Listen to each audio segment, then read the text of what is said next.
Muy buenos días, jóvenes. ¿Qué tal? ¿Cómo han amanecido? Llegamos a otro jueves más a nuestra clase de lengua y literatura.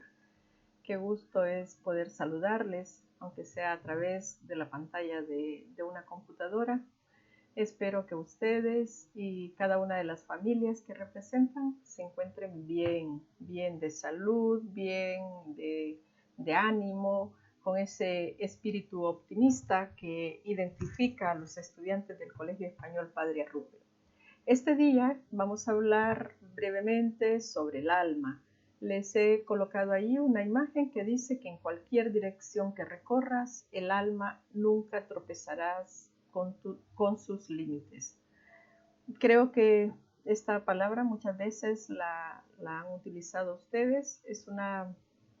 Para algunas personas el alma es algo abstracto y que en conjunto con el cuerpo, que es algo concreto, algo material, forman al ser humano, ¿verdad? Entonces, la palabra alma viene del latín anima. ¿Alguna vez han oído hablar de las ánimas? Especialmente, creo, desde el punto de vista religioso. Muchas veces en la Iglesia Católica, cuando alguien muere, para el Día de Difuntos, se suelen hacer responsos para las ánimas, responsos para las almas, ¿verdad? También muchas veces se utiliza hablamos así del alma, también desde el punto de vista religioso, desde el punto de vista supersticioso, podríamos decir, cuando una persona no muere de muerte natural, sino que la han asesinado, hay personas que dicen, ¿verdad?, que el alma está en pena y que el alma está penando. Entonces, ¿qué será la palabra? ¿En qué consiste la palabra alma? En la Biblia aparece mucho.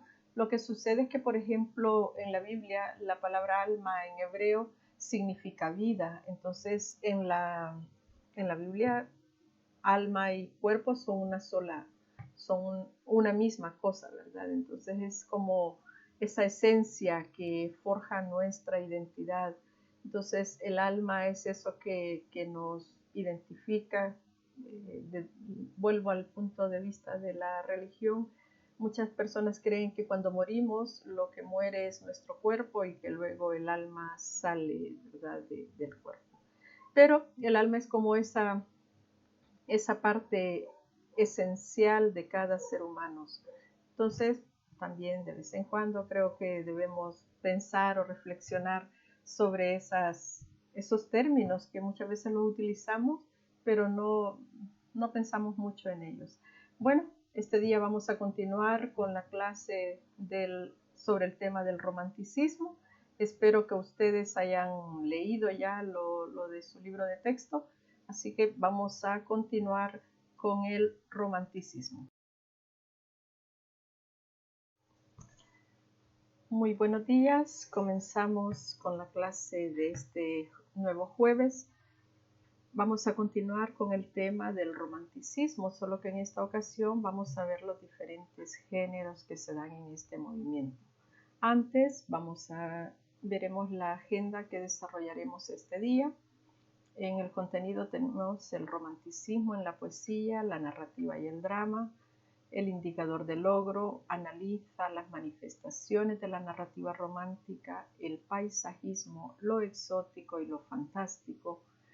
En el apartado de lectura mecánica, este día no haré una lectura, sino que quiero compartir con ustedes una canción del cantautor catalán Joan Manuel Serrat.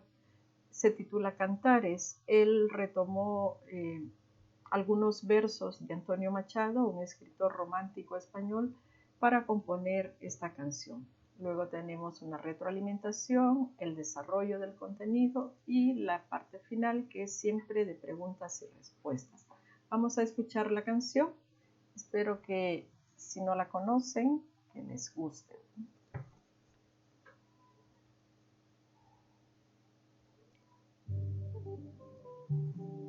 Esta fue compuesta en 1969.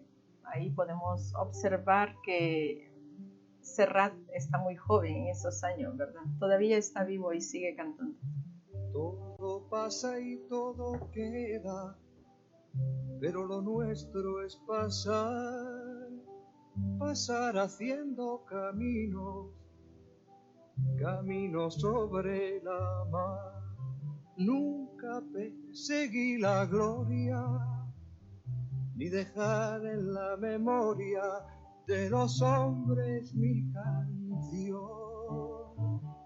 Yo amo los mundos sutiles, ingrávidos y gentiles, como pompas de amor. Me gusta verlos pintarse de sol y grana, volar bajo el cielo azul, temblar súbitamente y quebrarse. Nunca perseguí la gloria. Caminante, son tus huellas el camino y nada más. Caminante, no hay camino, se hace camino al andar. Al andar se hace camino y al volver la vista atrás se ve la senda que nunca se ha de volver a pisar. Caminante, no hay camino, sino estelas en la mar. Hace algún tiempo en ese lugar donde hoy los bosques se visten de espinos, se oyó la voz de un poeta gritar: caminante, no hay camino, se hace camino al andar. Golpe a golpe, verso a verso, murió el poeta lejos del hogar, le cubre el polvo de un país vecino. Al alejarse le vieron llorar. Caminante, no hay camino, se hace camino al andar. Golpe a golpe, verso a verso. Cuando el jilguero no puede cantar, cuando el poeta es un peregrino, cuando de nada nos sirve rezar. Caminante, no hay camino, se hace camino al andar.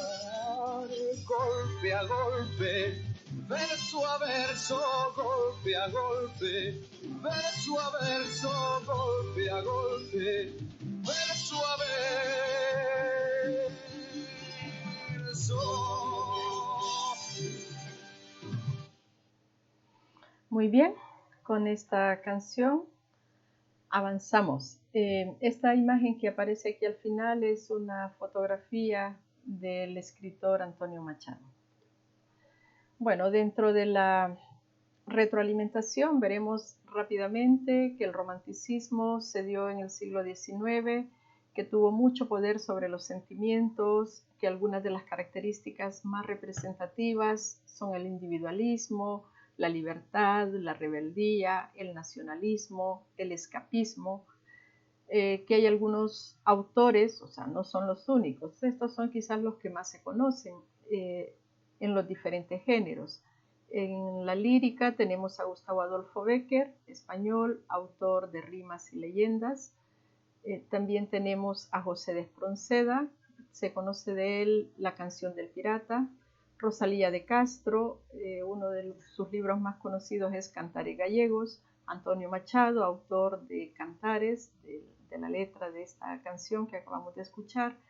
Dentro de la narrativa tenemos escritores como Bram Stoker, autor de Frankenstein, Víctor Hugo, francés, autor de Los Miserables, Walter Scott, escritor inglés, una de las novelas es Ivanhoe, y Goethe, Las desventuras del joven Werther. A nivel del género dramático, en España sobresalen Ángel de Saavedra, más conocido como Duque de Rivas. Con él se va a consolidar el romanticismo español. La obra más representativa de él es Don Álvaro, La fuerza del signo, que es la que ustedes están leyendo en este momento, ¿verdad? Otro escritor es José Zorrilla. Una de sus obras que han alcanzado el éxito a través de los siglos es Don Juan Tenorio. Don Juan Tenorio está basada en la obra del escritor barroco Tirso de Molina. La obra de Tirso se titulaba El burlador de Sevilla o Convidado de Piedra. Hay una diferencia. Tirso, al final, a este hombre que se burla de las mujeres a las que va enamorando, ¿verdad? Al final lo castiga con la muerte. En cambio, José Zorrilla le da la oportunidad de mejorar, ¿verdad? En el caso de la obra de Zorrilla, el Don Juan Tenorio no muere al final de la obra. Esta palabra, este nombre de Don Juan Tenorio se va a hacer muy popular aún en nuestros tiempos, cuando un hombre va tras muchas mujeres, un hombre mujeriego. Normalmente la gente dice, este es un Don Juan, tiene que ver mucho con esta obra, ¿verdad?, de Don Juan Tenorio.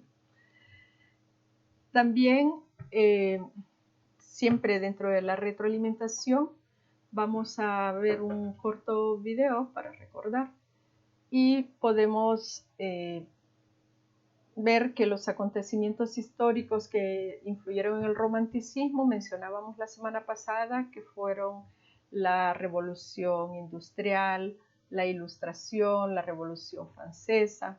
Además, ya habíamos mencionado que el realismo surge como una reacción contra el neoclasicismo, que sus temas preferidos son el amor idealizado, la naturaleza, y dentro de esa naturaleza especialmente los bosques, esos lugares solitarios, ¿verdad? Los acantilados, las playas solitarias también. Otro tema muy importante para los románticos será la evasión del tiempo y del espacio. O sea, los románticos como que rechazan las ciudades y evaden la vida de las ciudades e intentan refugiarse realmente en el campo. Es como un llamado a volver al campo, porque a raíz de la revolución industrial, con la migración masiva hacia las ciudades, el campo comienza a quedarse despoblado. Y también la libertad, ¿verdad? Esa libertad de expresión, la libertad de escribir sobre temas que nadie, o sea, quizás algunos de ellos nunca se habían tratado y otros que habían estado, que se coartaba. Entonces esa libertad va a ser también parte de los temas preferidos. Y quizás un último tema sería la pasión por lo exótico. Siempre lo exótico tiene mucho que ver con la parte de la naturaleza. Vamos a escuchar este video. Muchos tienen la imagen de un escritor como una persona ensimismada y bajo la luna inspirándose en un nuevo poema. Esta imagen de poeta solitario ha prevalecido hasta nuestros días a partir del romanticismo. Los románticos surgen en el siglo XVIII como un movimiento llamado Sturm und Drang en Alemania y laquismo en Inglaterra. A partir de allí se extendió y abarcó toda Europa y gran parte del mundo. Se origina como oposición ante la racionalidad del neoclasicismo, pues el romanticismo busca la expresión del sentimiento. En cambio, el neoclasicismo representaba el conocimiento racional.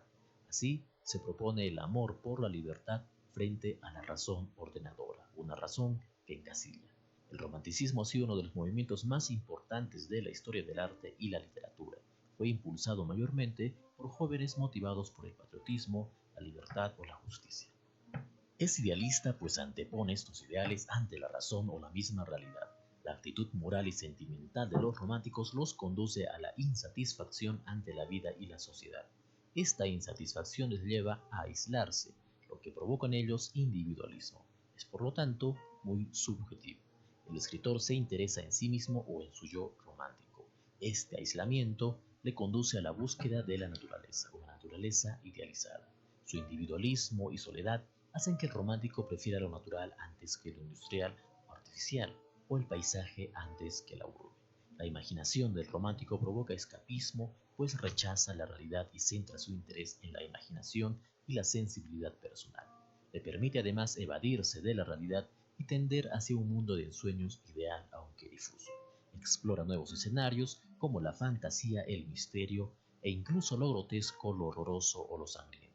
Además, el romántico prefiere lo nacional y lo popular y tiene también como ideal el patriotismo. Así, la tradición popular es muchas veces su fuente de inspiración.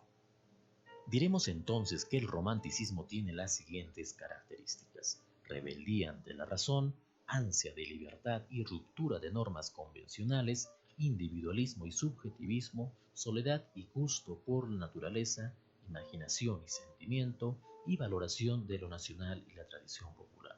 Como principales representantes de este movimiento tenemos en Francia a Víctor Hugo con sus obras Nuestra Señora de París o Los Miserables.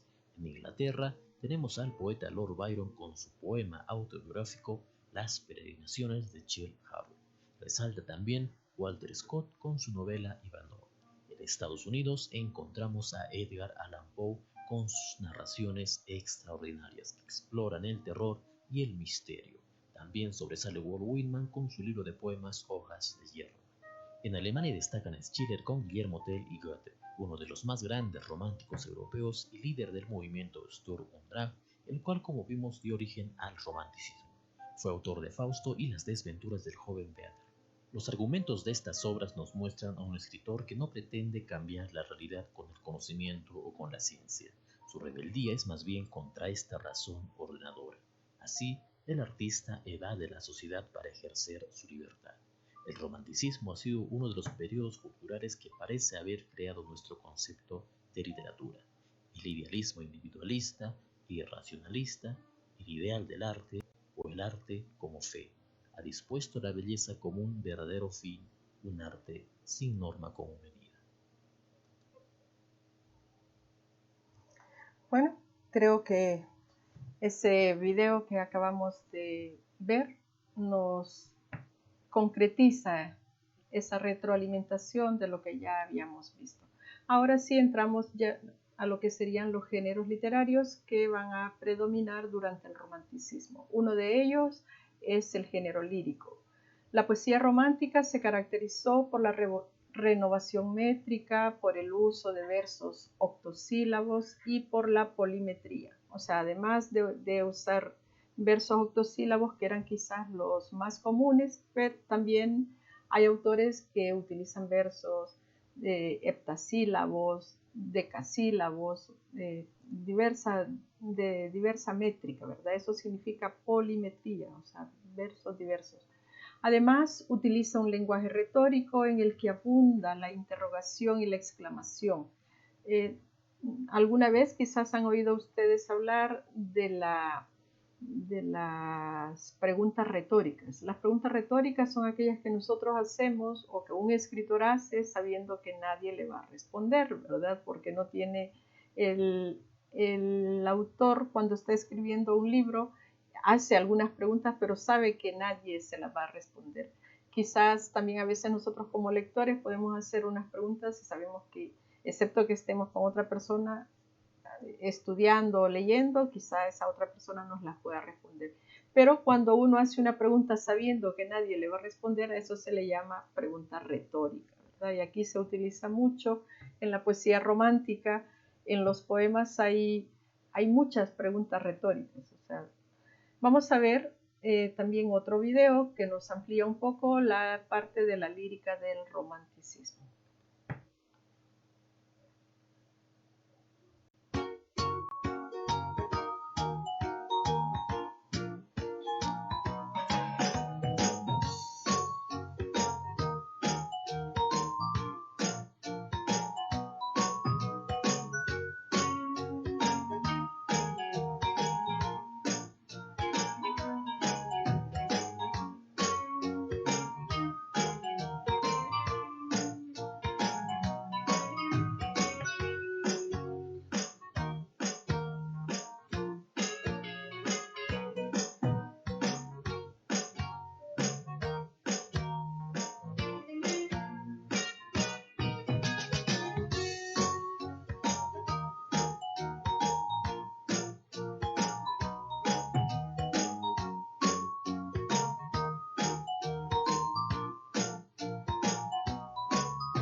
Muy bien, ahora continuamos con la narrativa romántica. La narrativa romántica se dio principalmente en escritores alemanes e ingleses y tuvo una fuerte inclinación hacia los temas históricos, a los medievales y aquellos de una temática oscura, dando origen a la novela gótica o novela de terror, ¿verdad? Vamos también, para ampliar un poco, vamos a ver un pequeño video. Hoy veremos una de las obras más importantes del romanticismo, Las desventuras del joven Vedder. Vedder es un joven sensible que, cansado de su ciudad, se va a Walheim, un pueblo que le brinda paz mientras se dedica a la pintura y a la lectura. En este lugar se siente feliz, rodeado por la naturaleza y por la sencillez de la gente. Un día es invitado a una fiesta en donde conoce a Lot, una mujer que cuidaba a sus hermanos menores. Vedder la ve y se enamora perdidamente de ella, pero Lot está comprometida con un joven llamado Albert, quien estaba de viaje. El joven enamorado frecuenta a Lot. En sus cartas habla de ella como un ángel y como una mujer perfecta. Albert regresa de su viaje. Vedder tiene una buena imagen de él y se hacen amigos, lo que permite que siga viendo a Lot. Su sufrimiento interno al no poder estar con Lot hace que se vaya del lugar a trabajar como diplomático. En estos pasajes describe al embajador con quien trabaja como una persona detestable, lo que provoca que Vedder renuncie. En su estadía se entera que Lot se ha casado con Albert. Vedder no puede olvidar a Lot y decide regresar a Walheim a visitarla. Ella ya está casada con Albert, quien lo trata fríamente. La relación se vuelve peligrosa y estos momentos son muy duros para él, pues no puede soportar que la mujer a quien ama no pueda estar con él. Lot finalmente le pide que se vaya. En un último encuentro antes de Navidad, ambos leen un poema de Ossian y en un arranque de pasión, Vedder besa a Lot. Ella accede unos segundos, pero después reacciona y le pide que se vaya. Al joven amante le consume la tristeza por no poder estar con su amada y decide que uno de los tres debe morir. Siendo él incapaz de matar a alguien, decide quitarse la vida. Antes de consumar su plan, escribe sus cartas de despedida. En ellas pide ser enterrado al borde de un camino y con el mismo traje con el que conoció a Lot. Luego envía a su criado con Albert para pedirle prestadas 2 pistolas. Vedder las recibe y les acaricia, pues Lot las había tomado antes. Finalmente, se pega un tiro en la cabeza, pero tarda en morir. Lot se desvanece al enterarse de esto. La obra termina con el entierro de Vedder, el cual no es oficiado por un cura por tratarse de un suicidio. Esta obra es una novela epistolar, es decir, está escrita mediante cartas que el personaje principal escribe a su amigo. Esto permite que el mensaje sea más intimista y se explore la tormenta de sentimientos desde la perspectiva de quien lo padece. La primera persona propia del género epistolar hace que una obra sea subjetiva. Vedder nos abre su mundo de pasiones, sufrimientos, reflexiones y confesiones a través de sus cartas. Al revisar la vida de su autor se puede notar claramente que se trata de una obra semi-autobiográfica. Vedder es el alter ego de Goethe, quien de muy joven se enamoró de una Lot real. Aunque claro, él no llegó al suicidio, pues este hecho está más bien inspirado en la decisión de un amigo suyo. Las desventuras del joven Vedder es una obra totalmente sentimental. Su carácter epistolar y subjetivo permite al personaje desbordar sentimientos. El encuentro directo con el personaje mediante la lectura de esta novela nos muestra lo desgarrador que puede ser el amor. Después de la publicación de esta obra y su rotundo éxito que lo llevó a ser uno de los primeros bestsellers conocidos, Alemania padeció lo que se llama el efecto Vedder, que consiste en imitar al personaje de la novela. La gente imita la conducta de sus ídolos y en esta época el éxito de Vedder fue tal que lo llevó a ser el arquetipo del amante trágico. Cientos de personas se vistieron como el joven amante y muchos se quitaron la vida después de leer la novela. Goethe ya de adulto renegó de esta obra, pues muchos solo lo conocían por ella. La ola de suicidios fue rechazada rotundamente por el autor, quien más bien huye de esto e incluso escribe la obra para canalizar sus sentimientos. Por supuesto, no podemos hablar de romanticismo sin mencionar este texto, que es sin duda el que mejor representa este movimiento. La naturaleza, la sencillez, la pasión y el amor trágico están contenidos en las dramáticas cartas del joven Vedder.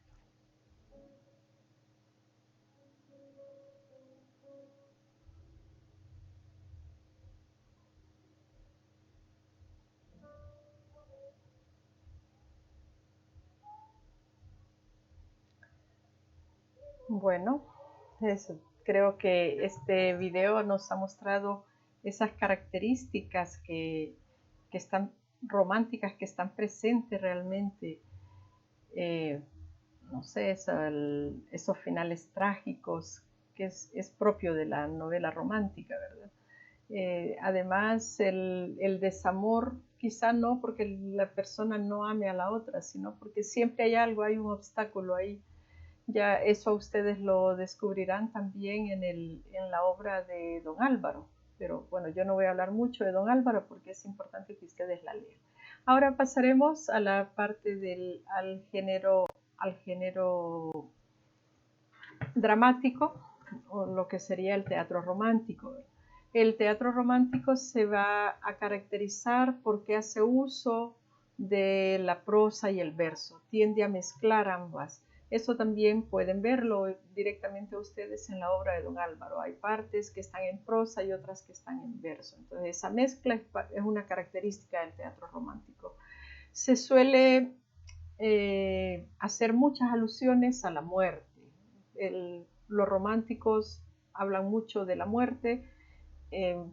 Si ustedes prestaron atención a las breves biografías de los escritores españoles, la mayor parte de los románticos murieron jóvenes, o sea, no fueron personas que vivieron mucho. Entonces, no sé, esa alusión a la muerte también como que se ve reflejada en ellos mismos. Una tercera característica del teatro romántico sería que el protagonista es un personaje misterioso. Veamos Don Álvaro, ¿verdad? Don Álvaro, ese hombre, ese indiano, como le llamaban, se llamaba indiano porque había llegado de la India, o sea, de América. América todavía en el siglo XIX en Europa se le creía que era parte, como ya se había dicho en la época del descubrimiento, ¿verdad? Que Colón había descubierto las Indias orientales. Entonces los españoles que venían a América para trabajar o que iban de América hacia Europa se les llamaba indianos. Entonces Don Álvaro ahí en la obra, al inicio de la obra, dice que bueno, es un hombre misterioso, o sea, la gente no conoce mucho de él. Y ese personaje misterioso suele estar marcado por un destino que al final lo lleva a algo trágico. Entonces, el título de la obra, Don Álvaro o la fuerza del sino, ese sino con ese, es un sustantivo, es alusión a destino. Entonces, ese destino que parece que cuando alguien, ya los griegos lo decían muchos siglos antes, ¿verdad? Que cada persona tiene su destino y por mucho que quiera hacer, no se puede cambiar. Lo vimos en el primer periodo con, ¿cómo se llama? Con estas obras de la literatura griega, donde el destino estaba marcado y por muchas vueltas que la persona diera, era imposible quitarse lo que ya estaba para él o para ella. También otra característica son los temas. Los temas del teatro romántico siempre se relacionan con las leyendas o con cuestiones históricas nacionales, o sea, históricas del país en el que vive el autor, ¿verdad? Entonces, depende del país, así son las leyendas o lo histórico que el autor va a retomar para sus obras. Y por último, esto también es bien importante, en el teatro romántico se retoman elementos medievales, aparecen muchas veces los castillos. Los castillos son propios de la época medieval, entonces se retoma esa parte antigua, podríamos decir, es como volver al pasado. Vamos a ver un último video que nos habla brevemente del teatro romántico. A finales del siglo XVIII, algunas ideas y conceptos filosóficos fueron adquiriendo bastante notoriedad, y finalmente terminaron por cuajar y fusionarse a comienzos del siglo XIX, dando nacimiento a un movimiento denominado romanticismo. El romanticismo surgió en Alemania, algo curioso, ya que el país germano contaba con muy poca tradición teatral hasta antes del siglo XVIII. Rápidamente se extendió a otros países, y ya en el año 1820, el teatro romántico imperaba en la mayor parte de las naciones europeas. En cuanto al teatro romántico español, destacar que se inspiró en muchos de los grandes temas empleados en el medievo, y muestra a un personaje subyugado por pasiones de todo tipo, buenas o malas. Se utilizan estructuras y formas del teatro, empleado durante el Siglo de Oro, pero eso sí, aprovechándose de los efectos de iluminación y la nueva maquinaria escénica. El gran referente es José Zorrilla, popularmente conocido por ser el autor de la obra Don Juan Tenorio. En esta trama, la figura del burlador es acogida por Zorrilla con gran libertad, y en su apasionado romanticismo procura que el seductor sea redimido por el amor. Esta obra de teatro posee tanto carisma, encanto y fuerza, que desde su estreno hasta nuestros días, nunca ha dejado de interpretarse. Esperamos haberte ayudado con esta reseña histórica. Bueno, yo creo que con los videos que hemos visto en esta clase sobre la poesía, sobre la narrativa, sobre el drama romántico, haya quedado más claro el uso de estos géneros en el movimiento romántico. Para despedirnos he puesto ahí unos versos de una de las rimas de Gustavo Adolfo Bécquer, que normalmente se le conoce como el poema de las golondrinas, ¿verdad? Ahí, si les parece interesante, pueden buscar el poema completo, es muy bonito. Invitarles pasamos en este momento a la parte de preguntas y respuestas, ya sean preguntas de esta clase, cualquier duda que usted tenga respecto a los contenidos que estamos desarrollando. Y también no olviden que los días miércoles a partir de la 1:30 de la tarde está la clase de lengua y literatura que está transmitiendo el MINED a través de Canal 10. También véanlas por favor e igual, ¿verdad? Cualquier duda que haya respecto a esos contenidos, también es el momento, después de la clase, es el momento de hacer esas preguntas. Ha sido un gusto estar nuevamente con ustedes y nos veremos la próxima semana. Por favor, sigan leyendo la obra de Don Álvaro.